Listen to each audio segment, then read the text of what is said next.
Hello everyone. Today we are going to see about the topic linear search method. Our aim is to write a program to search item in a list one by one from start to end to find the match. So I am Vinod. Let's get into the program. By using this function, we are creating a function called linear search with three parameters. Here the array contains list element, n contains number of elements in the list, and k contains the search element. By using for loop, we are iterating into the loop. With the help of range function, we access the index of each element in the list.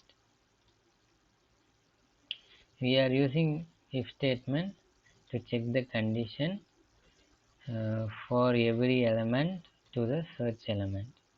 If the search element is equal to the current element, it returns high.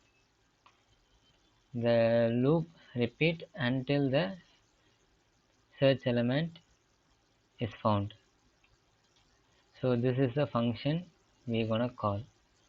So by using eval and input function, the list element is get from the user and store in the array, same as the search element is get from the user using input function and store it in the k.